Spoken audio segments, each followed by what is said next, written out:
Sebuah film yang digadang-gadang bisa mengalahkan Superman versi Zack Snyder, Man of Steel. Dan apakah ini akan menjadi awal dari kebangkitan DC Universe? Apakah seperti itu? Mari kita bahas di Roll and Review.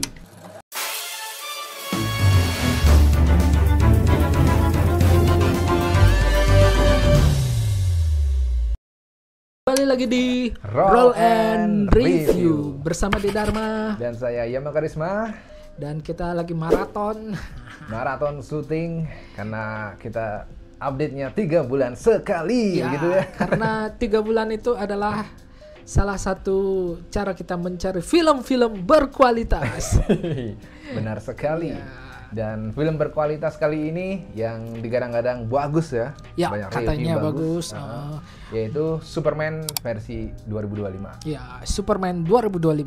James Gunn ya, masih mengusung dari cerita komik DC. Ya, dan merupakan sebuah revolusioner. Wih, Back asik. to the comic. Ya, back to komik dan back to ini ya, top of mind dari film-film superhero gitu.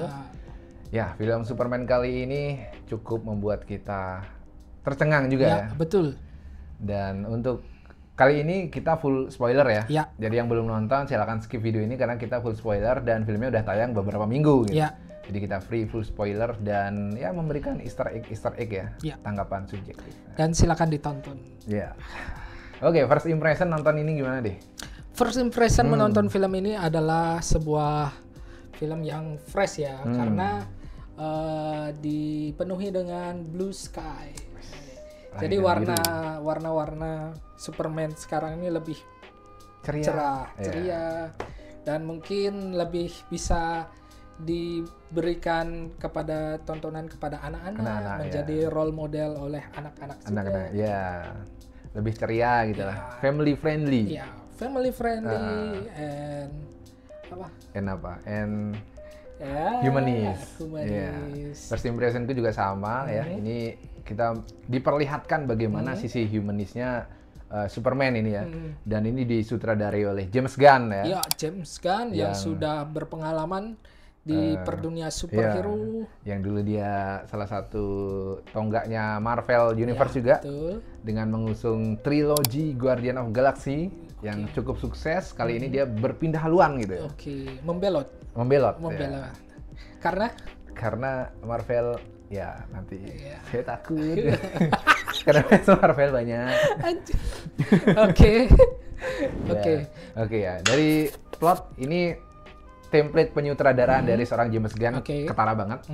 Dia suka dengan superhero dan teman-temannya itu ditonjolkan dalam suatu filmnya gitu. Contohnya Guardian of Galaxy. Kan dia Star-Lord, ada temennya Gamora, ada Groot gitu. Dan template ini, racikan James Gunn ini diadaptasikan ke DC Universe dan kali ini filmnya Superman. Gitu. Ya, lebih lebih tim spesialis. Ya, tim spesialis, bener. Jadi James Gunn itu mungkin dari cerita nih dulu ya, aku lihat masih mengikuti role-nya banget dari komik dan dikemas menarik juga oleh James Gunn dan mungkin ada sentuhan-sentuhan yang hampir sama sebenarnya. Sama, ya. Dari penyutradaraan sebelumnya dan mungkin ini apakah menjadi salah satu tonggaknya DC Universe. Iya, membuka universe baru gitu ya. Yang kita tahu kan DC Universe di reboot ulang. Ya, selalu mendapatkan masalah setelah penayangan. Selalu mendapatkan kritik keras setelah penayangan. Dan baru kali ini tanggapannya positif kan? Ya, betul. Sebenarnya kalau dilihat dari film-film DC, nggak semua jelek sih. Sequel DC atau film-film DC. Kita bisa tribute juga kepada Suicide Squad meskipun pengemasannya belum perfect, tapi dari film-film itu juga menarik juga. Iya, menarik juga. Walaupun Suicide Squad 2 kan James Gunn juga ya. Ada andilnya James Gunn di situ ya. Iya, dan untuk secara keseluruhan alur ceritanya gimana deh? Oke ya? Oke, secara keseluruhan alur ceritanya oke sih, karena memang di pertama film itu udah di notice bahwa langsung nih ke to the point. Superman sedang menyelamatkan dunia dan dia sedang mengalami kekalahan oleh villainnya, lawannya Lex Luthor gitu ya. Emang Lex Luthor tuh keren sih. Keren sih ya. Di sini juga kita diperlihatkan Superman tuh kalau di sebelum-sebelumnya kan lawan villain yang antar galaksi gitu, monster-monster aneh gitu dari galaksi lain. Tapi di sini main villainnya adalah Lex Luthor itu sendiri, betul. Yang menarik di situ. Dan memang kerasa lebih dekat Superman versi ini ya gitu. Ya. Dan melihat di sini adalah dalam film ini Superman mengalami krisis identitas. Ketika apa yang dia percayai untuk membela umat manusia tidak sejalur dengan pesan leluhur, pesan bapak ibunya gitu ya. Pesan bapak ibunya, dan mungkin ini yang menjadi menarik ya, di mana dia harus mengikuti kata hatinya, bukan kata bapak ibu. Iya. Berarti gini dong, nggak ada salahnya nggak ngikutin kata orang tua begitu. Apakah begitu? Oke. Jadi ntar ada anak-anak yang nonton, Bu itu Superman aja nggak ngikutin kata orang. Enggak gitu ya. Maksudnya kan beda, konteksnya beda sih. Humanis. Ya, sisi humanisnya. Itulah pintarnya James Gunn ya. Di Guardian Galaxy waktu yang ketiga itu kan dia menguak emosi kita gitu dari ceritanya si Rocket kan. Betul. Sekarang Superman juga sama.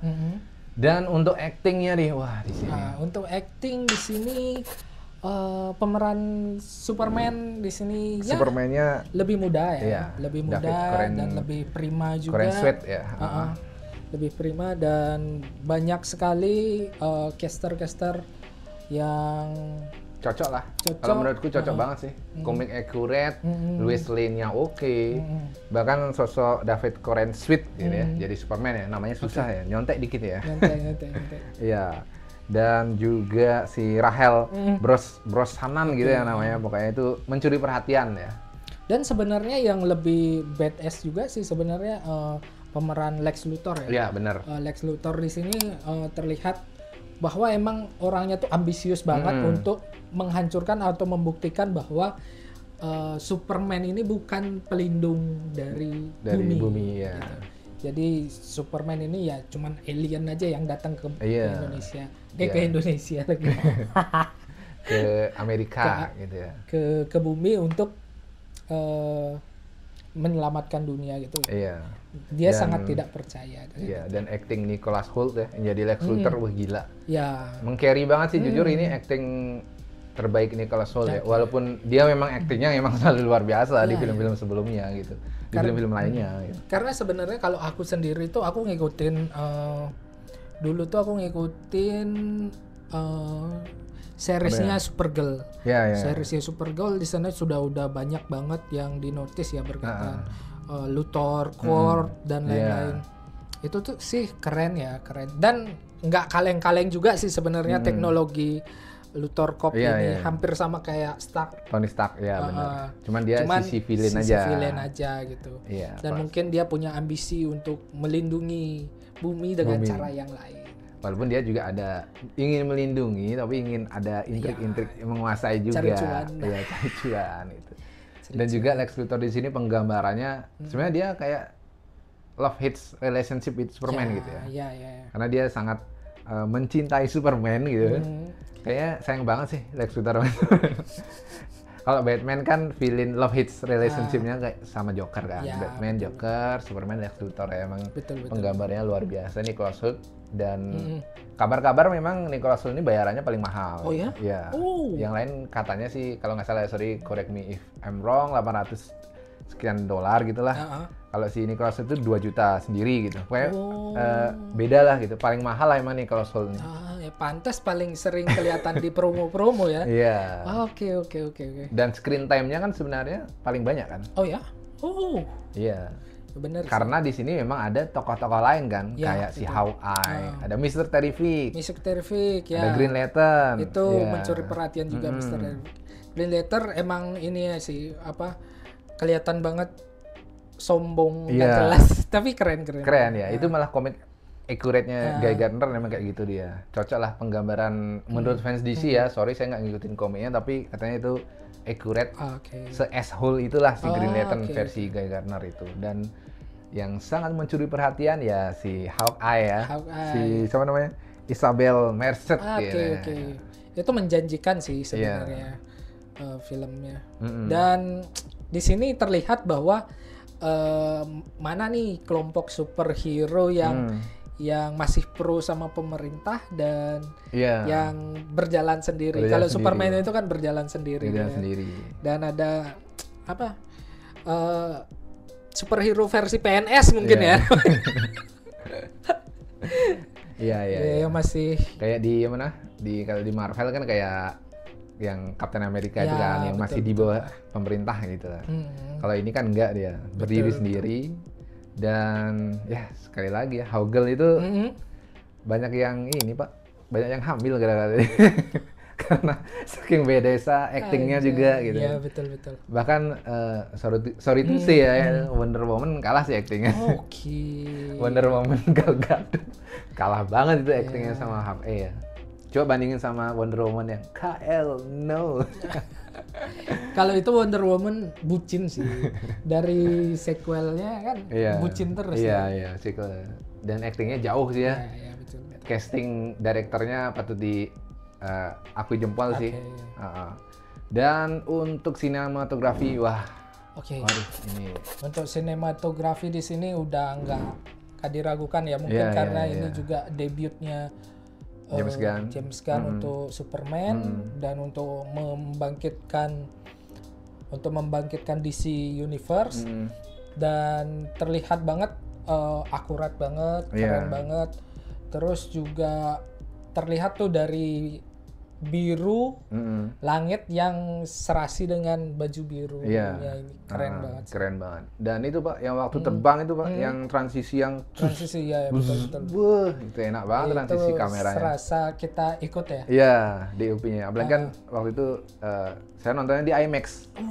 Jadi lebih kaya ya. Loh, IMAX di Bali itu lebih murah malah. Oh ya. Jadi itu emang experience-nya kan itu emang di-syuting pakai IMAX kan. Jadi aku nonton di IMAX, itu kerasa banget ya, layar segede gaban gitu. Pas transisi terbang, aduh keren. Ya lanjut karena menyangkut sound design, jadi sound design dan soundtrack-nya di sini pun enak ya. Enak ya, betul. Yang paling keren itu ketika adegan Mr. Terrified. Mr. Terrified di sini yang ketika dia melawan pasukan-pasukannya Lex Luthor. Nah, itu tuh keren banget. Keren ya. Adegannya. Mungkin terinspirasi dari beberapa hal di Guardian of Galaxy. Iya mungkin.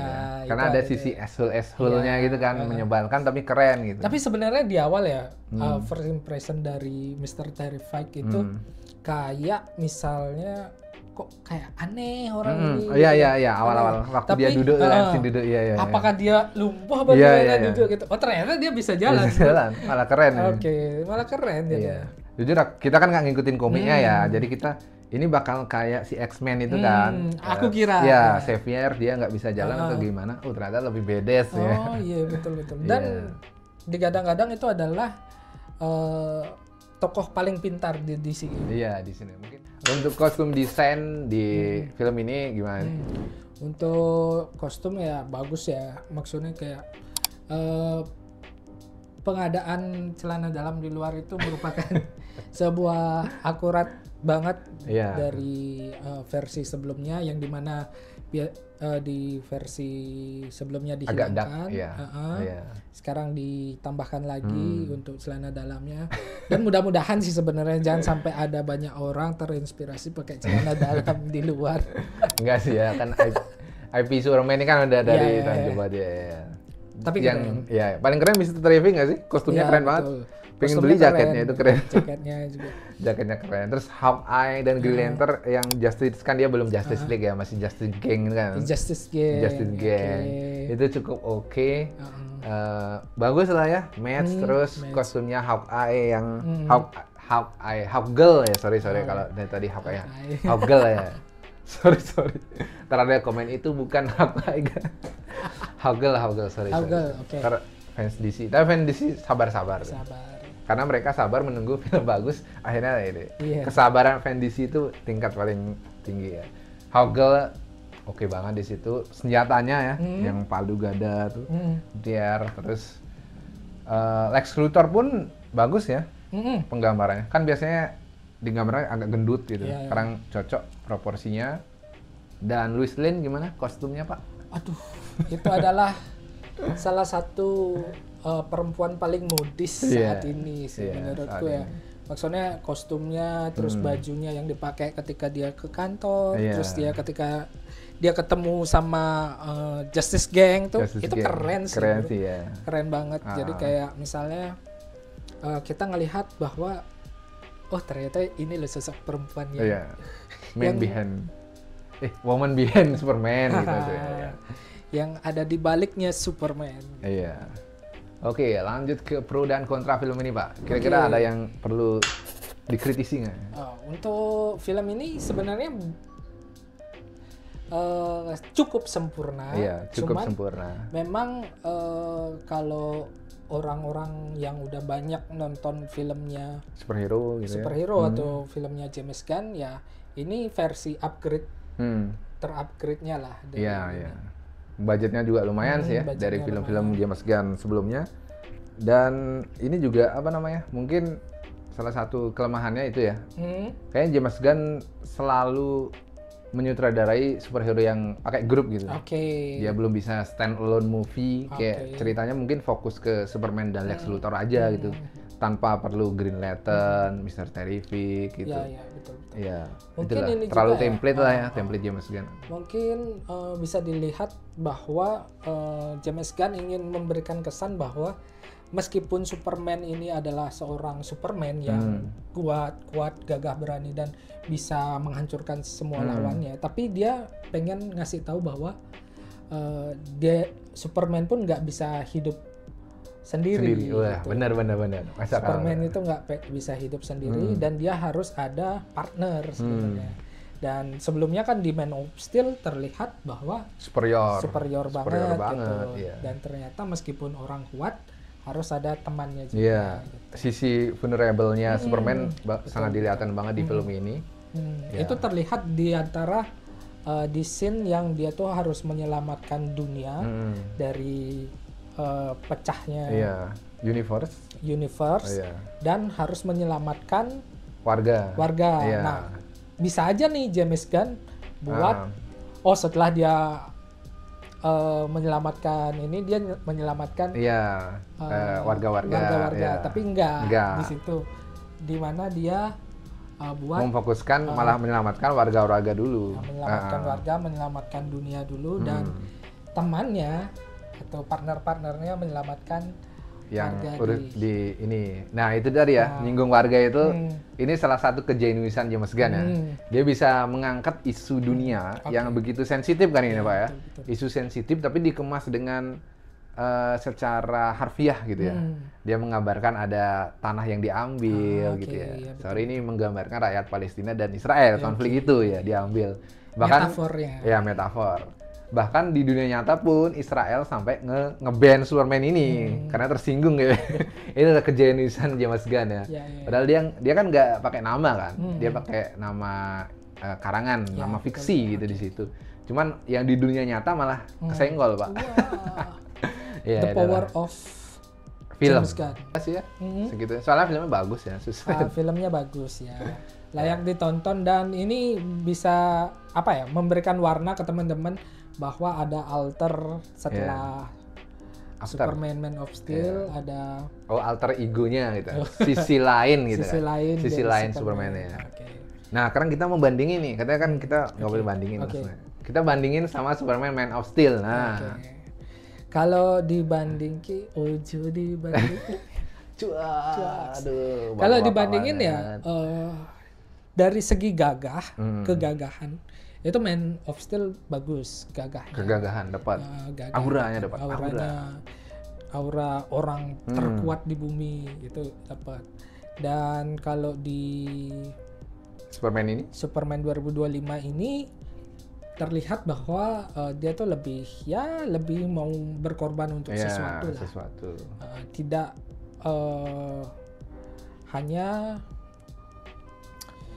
hanya apa namanya? Kuat-kuatan aja. Meskipun dia tahu dirinya paling kuat, tapi dia tetap mencintai masyarakat bumi. Ya itu deh, Man of Steel bagus, superior bagus, cuman sisi humanisnya nggak ada. Bahkan di Man of Steel kan banyak ngerusakin gedung-gedung tuh, dar. Sampai walaupun itu canon buat Batman versus Superman kan. Karena waktu itu si Batman ada pegawai-pegawainya keruntuhan gedung, gara-gara itulah makanya ada Batman versus Superman gitu. Jadi memang benar kalau versi Man of Steel itu kayak bridging ke Batman versus Superman. Jadi dibikin Superman versi yang nggak punya rasa manusiawi kan. Di Man of Steel nggak ada tuh adegan nolongin warga gitu. Dia cuma hancur-hancuran gedung gitu ya. Bahkan di Justice League Superman penuh dengan dendam. Iya. Jadi musuh kan. Ya, dan akhirnya ditenangin sama Lois Lane. Iya. Sama ini Martha. Dan sama KL no. Ya, jadi yang Superman nggak bisa dibandingin sebenarnya, karena ini sisi yang berbeda. Universe-nya juga beda, interpretasinya juga beda sih. Tapi terserah kalian lah, kalau kalian memang lebih suka Man of Steel, boleh. Karena film itu kan subjektif ya, yang lebih ngena di masing-masing individu berbeda. Tapi kalau dari kita berdua, sepakat Superman versi 2025 ini lebih humanis ya. Lebih bisa dekat lah dengan kita, gitu. Oke, untuk skor nih, Superman 2025. Untuk skor di sini aku berikan 8/10. Udah cukup bagus lah. Ya, ke 8,5 lah sebagai In James Gunn We Trust lah ya. Itu anchor point dari DC Universe terbaru. Kita harap nextnya bakal bagus gitu. Ya semoga sih ya, karena mungkin kita belum tahu nih.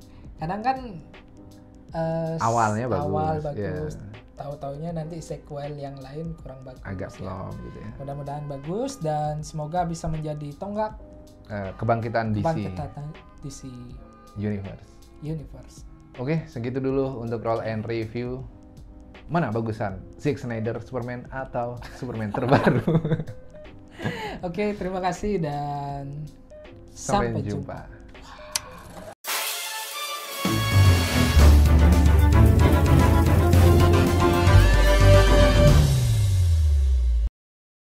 Iya, film lah. Harusnya film itu kayak gitu kan. Betul. Harus membawa suatu pesan gitu, yang bisa kita ambil di dunia nyata dan kita nangkep itu gitu. Tapi biasanya di Indonesia tuh filmnya harus memuja-muja institusi gitu. Terima kasih.